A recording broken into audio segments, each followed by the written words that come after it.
2025 was a year in which US President Trump exerted huge influence over Europe, from pushing NATO allies to spend more to wielding tariffs and even threatening to take over Greenland. His actions have made Europe step up and reduce their reliance on America. So, is this the start of a new relationship or the beginning of the end of the Western alliance?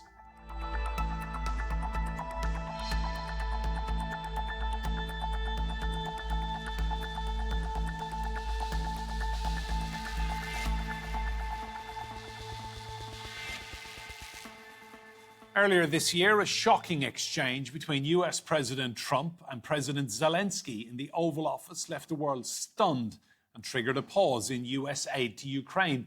The incident affected not only Kyiv, but also European allies now facing the prospect of supporting Ukraine on their own. So, what happened at the White House, and what was the reaction from European leaders? Just briefly, give me your impression of what happened at the White House on Friday night. It will go down in history, but for a lot of people, certainly in Europe, that was an ambush. Yeah, I don't think it was an ambush, and that's because I looked at the entire 50 minutes instead of just the clips of the end. And it's really important to do that. So the first 40 minutes were very diplomatic. Everybody was polite. I thought that Zelenskyy might have poked President Trump a few times, but he managed it well. He just kind of, kept going and was very complimentary of Zelenskyy. So, no, it was not an ambush.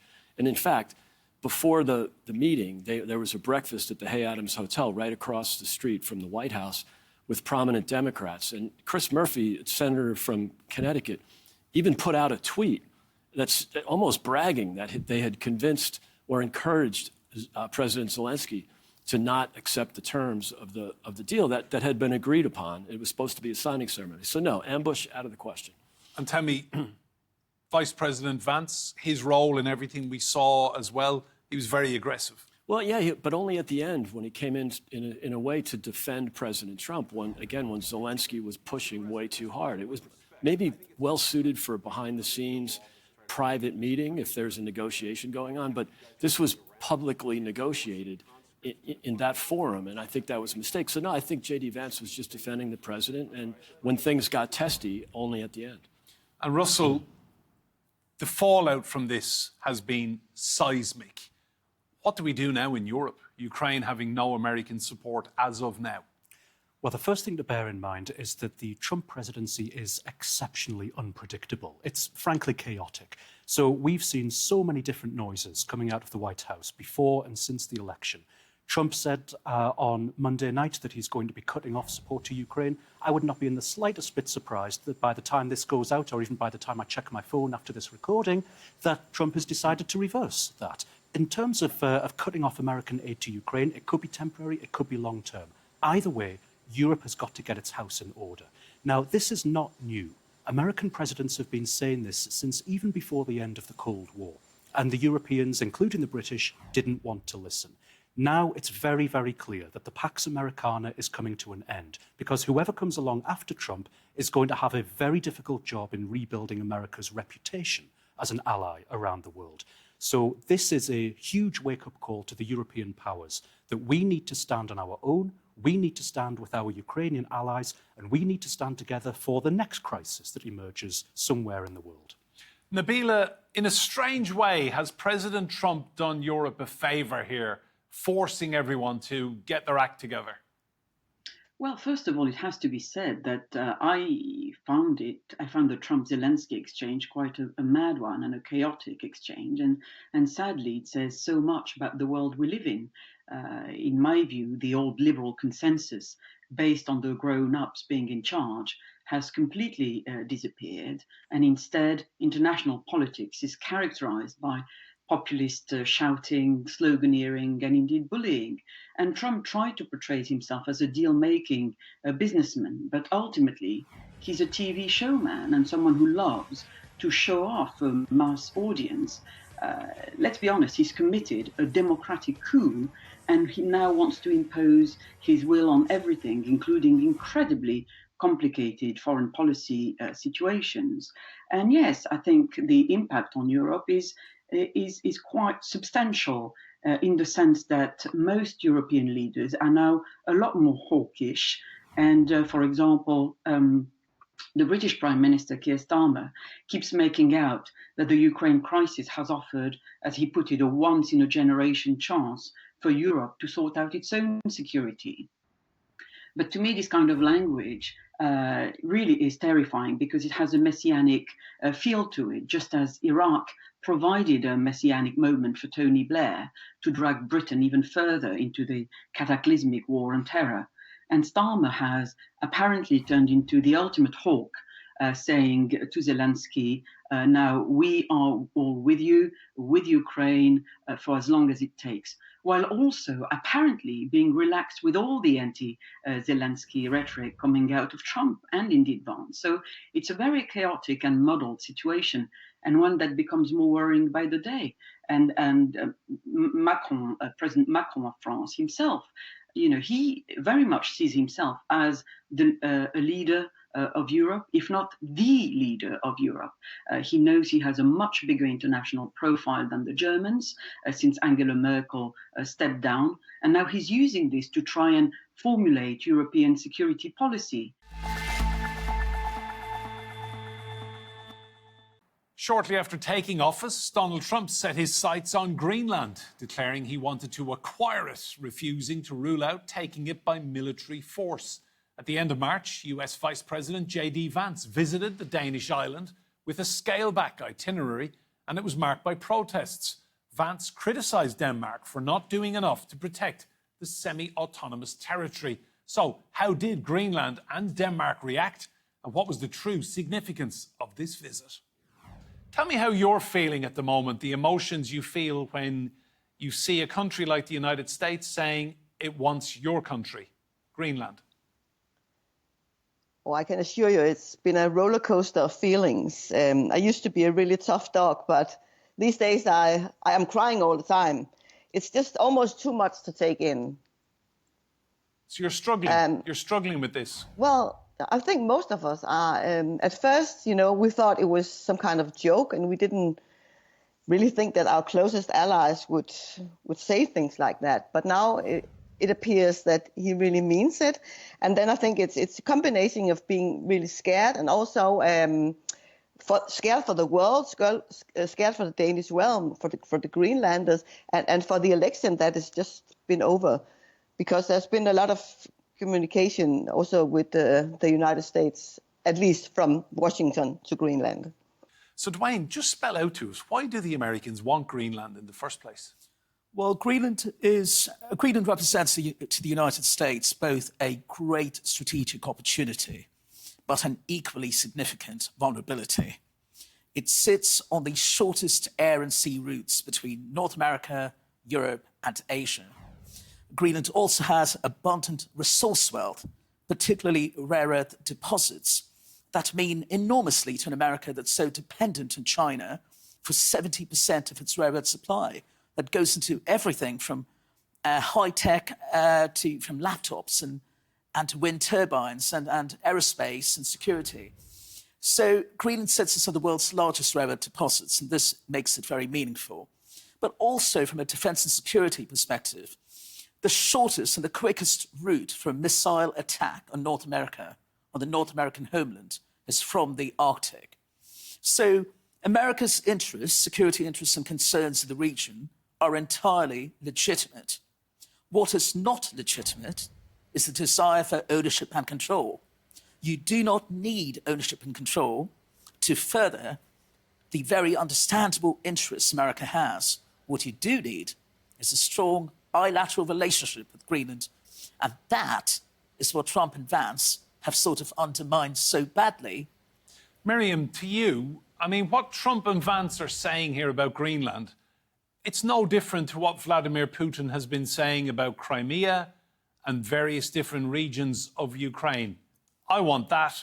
It's strategically important to us. We will take it by any means necessary. I mean, it's the same language. One of the most important distinctions, I think, is that Russia has taken military action to obtain territory, the sovereign territory of another state, and the United States has not done that, or at least not yet. And I think that's something that we ought to keep in mind. Also, as the Danish foreign minister often reminds us, it's very important to take President Trump seriously, but not necessarily literally. And so, as much as he has not ruled out the use of military force, that would be an extraordinary escalation, and I'm not sure that's really where we're headed. So I think we ought to keep those two things distinct, notwithstanding the similarity of the rhetoric. Let's keep cool heads, I think, might be quite important here. Thanks, Miriam. Steve Gill, to you, this visit by J.D. Vance, it was meant to be 4 days. It ended up being 4 hours. I mean, this was not, by any stretch of the imagination, a great American success. No, and as he commented when he landed in Greenland, it's cold here. Yes, it is. So maybe he needs to spend a little more time there learning exactly what it is and how the people are. I don't think that when this Trump-Vance relationship started, we ever would have thought that Donald Trump would be the good cop in a good cop, bad cop scenario. But right now, it looks like J.D. Vance is being sent out with respect to Europe, Greenland, and other issues to kind of be the bad cop, to be the tough guy, to be the attack dog. And then Donald Trump, I guess, in strategic negotiation posture, is going to come in and sort of smooth things over. We'll see if that works in this case with the Greenlanders and with relations with Denmark. I think what the Trump team wants is for Greenland to make their own decisions. But it does appear that the U.S. is being a little heavy-handed in trying to push that decision in a U.S. direction at this point. Steve, you're absolutely adamant Trump is serious about taking Greenland. He said by any means necessary. He's ruled out nothing. I don't think it really means like military force or anything else. I think that they've ruled that out. I think what the U.S. sees is that we've seen China expand very dramatically in South America, in Africa, and they clearly have designs like they did with their Belt and Road Initiative on other areas, including Greenland. We see Russia that's wanting to expand their Arctic play. So I think that what he's saying is that Denmark and Greenland have not been promoting the development of Greenland and the benefits of Greenlanders in the way that would keep China and Russia from playing there, and that the U.S. is not going to let them move in. And he would prefer for the U.S. to have the relationship with Greenland rather than letting China or Russia take it by any means possible, even if it just means going in and paying a lot of money to Denmark. This year's NATO summit was turbulent for Europe, but President Trump left The Hague claiming a monumental win.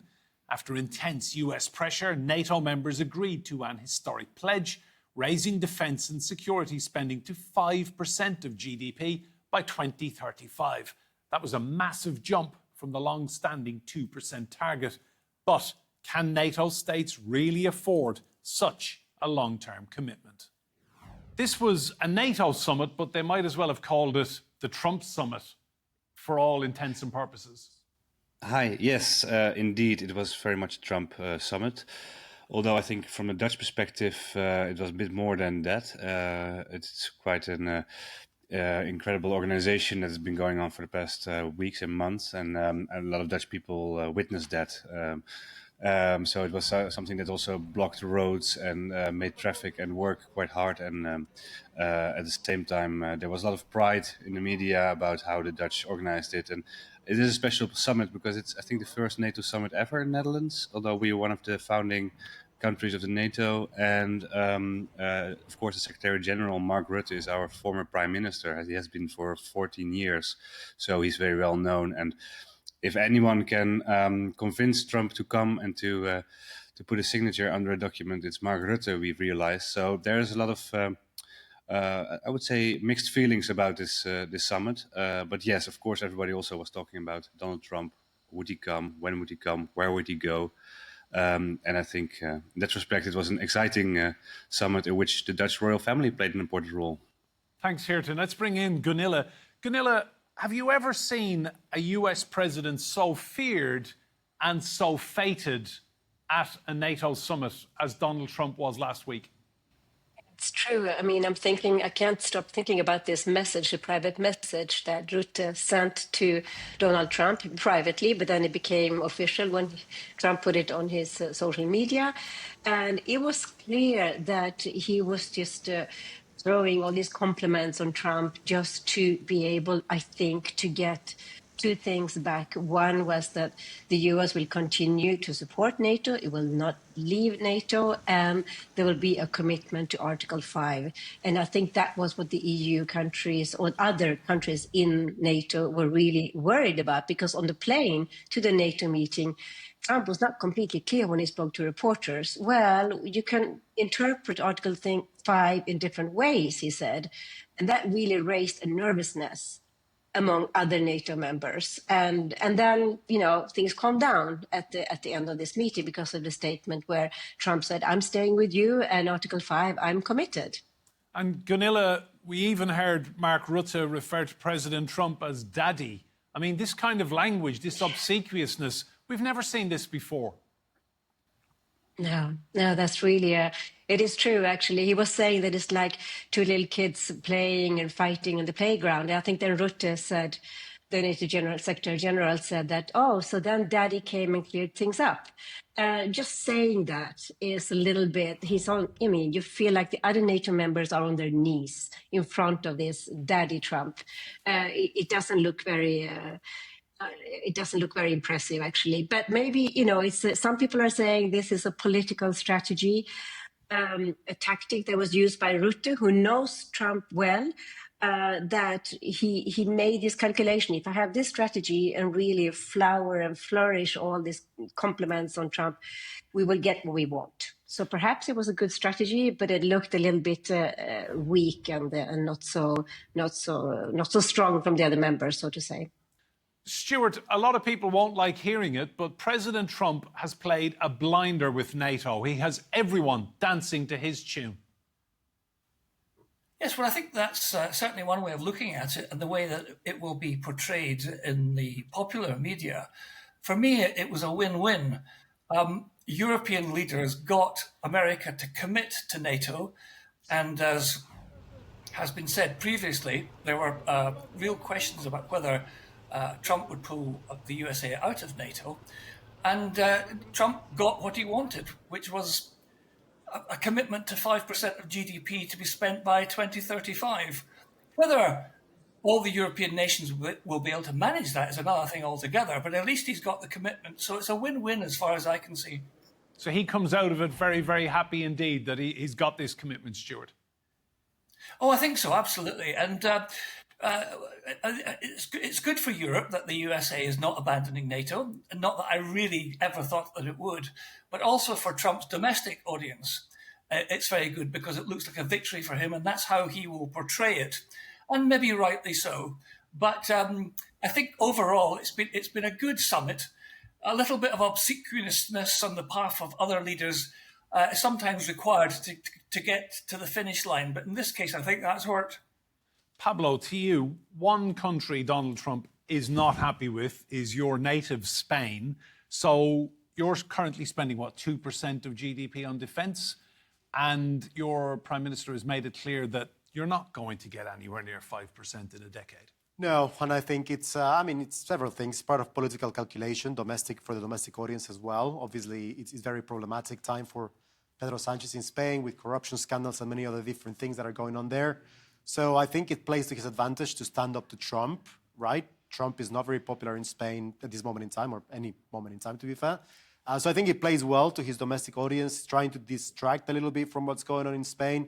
But also the reality is that 5% of GDP is a lot of money. And whatever you spend in defense, we must remember, is money you're spending somewhere else, right? So it's money you're spending in schools, hospitals, education, whatever it is, right? So it's a very unpopular decision. It can be a very unpopular decision, particularly with the situation as it is in Spain. So I think Pedro Sanchez has played it well. There's a little bit of apprehension in Spain because they don't want to feel the wrath of Donald Trump. But let's see what happens in the next 48 hours and see if things calm down a little bit. Do you worry that he may put even bigger tariffs on Spanish goods into the USA as a consequence of this? Well, the thing is, Spain is part of the European Union, right? So if he wants to put higher tariffs, he has to put higher tariffs on the European Union as a whole. You know, Spain is part of a customs area, customs union with the EU. So, there's already high tariffs on the European Union. There's already some sort of a tariff war going on. So I think Spain has been very, very clever here. I think the problem here is more with Spain, with the rest of the European countries and the European allies, because they're not going to be particularly happy that Spain managed to wiggle itself out of that position.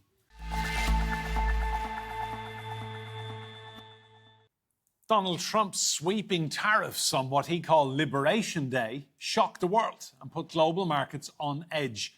One country which relies on exports to the US and their big pharma is Ireland.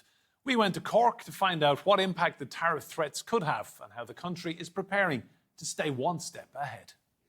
Seamus, talk to me about President Trump and his views of the pharmaceutical industry in Ireland, because I don't know if he's jealous, but he wants these companies to move back home. Absolutely, and it is a considerable risk for Ireland. If you look at employment and manufacturing as a whole, about 25% of the total employment and manufacturing in Ireland is in US companies. So they're clearly playing an outsized role within the Irish economy, and clearly then US policy is a risk. It's something new with President Trump. It's been a risk now for going close on 20 years.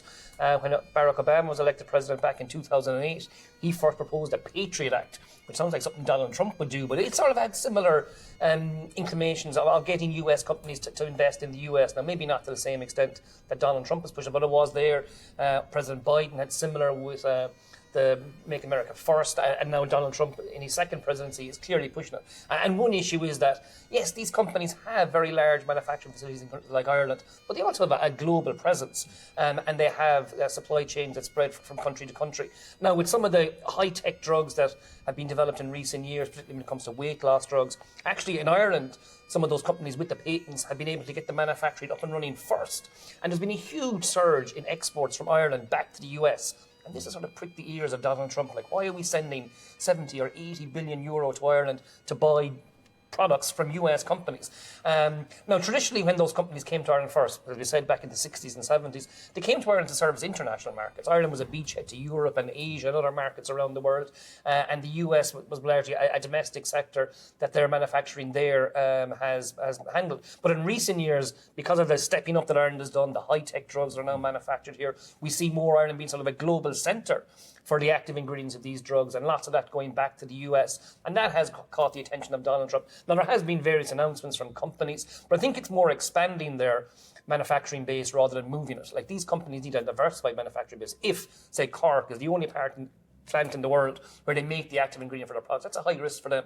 So they should have a second facility somewhere else. If Ireland was servicing international markets and did a facility, say, in Indiana servicing US markets, that would benefit the company and would also seem to placate Donald Trump. Now, when it comes to these risks, there's been a lot of talk over the last 15, 20 years of these risks, but in the main, actually, they've worked in Ireland's favour. Whether it's Donald Trump's changes in terms of tax policy, of course, the UK exit from the European Union. So Ireland is riding the crest of a wave, as Jonathan has pointed out. Most of these changes have benefited us. The employment has gone up. The profits these companies are making have gone up, and the tax the Irish government is collecting has gone up. So we're currently kind of getting the cherry on top. We have the investment, which we saw, we have the employment, and now we have the tax on top. So when Donald Trump puts out a tweet talking about tariffs or changes, it's headline news over here. And the reason it's headline news is just because it's so successful. It will remain a risk, but for the time being at least, we are in a pretty good place. Barry, are you picking up any nervousness around Trump and the tariff threat? Well, so having gone through the economic recession we had in 2008, I noticed as an academic that the budgets, the government allocation towards research spending was shrunk very quickly. So I sometimes think research, innovation and intellectual property is something we strive for, but it requires investment. And that's where this symbiotic relationship, we provide skilled workforce for companies. It would be nice to see it reciprocated, or at least when the economy is doing very well, some proportion of the profits get back into university for innovation. Now, Enterprise Ireland is a leading example of an agency that helps academics spin out companies here, and we're seeing a burgeoning amount of academics engaging in more applied research and commercialised research. So when it comes to the ripple effect of what could be the tariffs, I would have some concerns that the Irish economy would shrink its investment in research, and that would be a bit worrying for an academic, yeah. Thank you. Jonathan, just on the money side of things, what kind of budget surplus does Ireland run because of all the money coming in from pharma?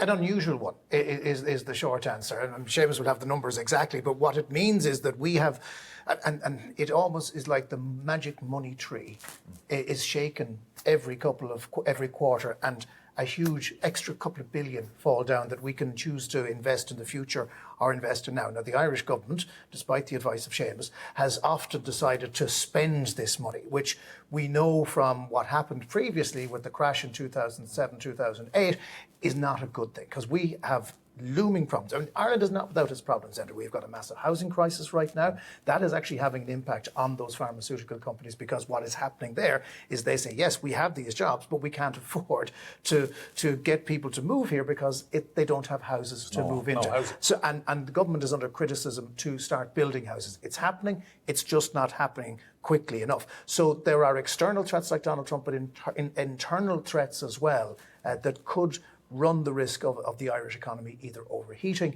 or not preparing for the next rainy day. The very real point is that Ireland has seen what bad looks like. In 2010, our entire economic model was threatened because of a property crash. What had been laid as foundations with the pharmaceutical sector, the technology sector, the services sector, meant that we could emerge from that quicker than perhaps other countries such as Greece could do. I'm not sure we've learned fully yet the risk that will come from the money tree not providing when we shake it. And that is the big challenge for government. If there's a change of government tomorrow, if the current government stays there, I'm not sure that we have done enough to prepare for that eventuality, that external or internal shock that could cause the Irish economy to contract again. That's all from us. Remember, you can see more discussion and debate on our YouTube channel. Search for Roundtable TRT World. But for now, from me and Brady and all the team here, goodbye. Thank you for watching, and we wish you a very happy new year.